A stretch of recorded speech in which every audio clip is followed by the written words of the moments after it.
महाराष्ट्र के सीएम उद्धव ठाकरे के फैसले ने महाराष्ट्र में एक बार फिर से बवाल मचा के रखा है। जैसा कि आप सबको पता है कि पिछले काफ़ी टाइम से जो महाराष्ट्र गवर्नमेंट है वो पूरी तरह से घिरी हुई है, खास करके उनके जो मंत्री अनिल देशमुख और परमवीर सिंह ने जो उनके ऊपर आरोप लगाए। अनिल देशमुख के ऊपर सीबीआई के साथ साथ ईडी ने भी एफआईआर दर्ज कर लिया है और उनके ऊपर 100 करोड़ रुपए की वसूली को लेकर जाँच चल रही है। लेकिन जिस टाइम से सीबीआई और ईडी ने इनके ऊपर एफआईआर दर्ज किया उसके बाद से कोई भी अपडेट नहीं आई कि आखिरकार सीबीआई और ईडी इनके केस में छानबीन कर भी रही हैं कि बंद कर दिया गया है। अब इन्हीं सब चीज़ों को लेकर एक बड़ी अपडेट आ रही है। आपको बता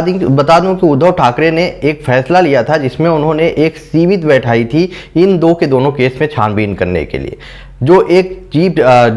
रिटायर्ड जस्टिस है उनको जो है इस केस में जांच करने के लिए बुलाया गया था और उनके द्वारा एक सीमित बनाई गई थी उद्धव ठाकरे के द्वारा, जिनके द्वारा बोला गया था कि अनिल देशमुख के ऊपर जो भ्रष्टाचार का आरोप लगाया जा रहा है ये, और साथ में ही जो परमवीर सिंह ने अनिल देशमुख के ऊपर आरोप लगाया, इन दो के दोनों केस के लिए एक रिटायर्ड जज को इस केस को सौंपा गया था और उनसे बोला गया था कि इस केस को छानबीन किया जाए। तो अभी इस चीज को लेकर एक बड़ी अपडेट आ रही है और इस केस में जांच कर रहे रिटायर्ड जस्टिस कैलाश चंदवाल ने अपनी तरफ से पहले तो उन्होंने अपडेट दी थी उद्धव ठाकरे को, और उद्धव ठाकरे द्वारा दो के दोनों लोगों को नोटिस भेज दी गई, यानी कि परमवीर सिंह और साथ में ही अनिल देशमुख, दो के दोनों लोगों को नोटिस भेज दी गई है और जिसमें बोला गया है कि जल्द से जल्द यानी 11 जून का एक टाइम दिया गया है। 11 जून से पहले पहले अनिल देशमुख को अपनी सफाई में अपने बचाव के लिए जो भी एविडेंस मतलब उनको देना है, जो भी एविडेंस प्रस्तुत करना है, वो सारे डॉक्यूमेंट से लेके सारे के सारे एविडेंस जो है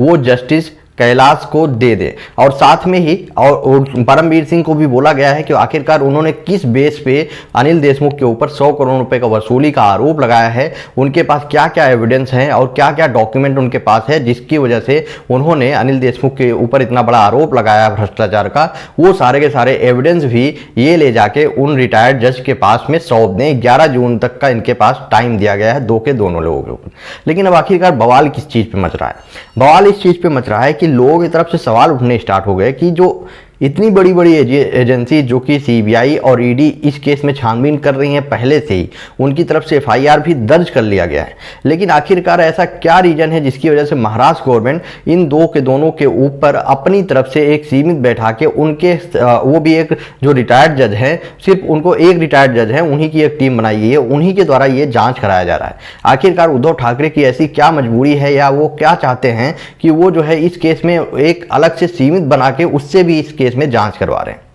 अब इसका जानबूझ के ऐसा किया जा रहा है जिससे कि सीबीआई के ऊपर दबाव बनवाया जा सके, ईडी के ऊपर दबाव बनाया जा सके कि हमने जो जांच की थी उसमें ये मिला था और आपने जो ये जांच की है उसमें कुछ और मिल रहा है। तो आपके पास प्रॉपर एविडेंस आपको इकट्ठा करना पड़ेगा अगर सीबीआई अनिल देशमुख या परमवीर सिंह के ऊपर हाथ डालना है तो।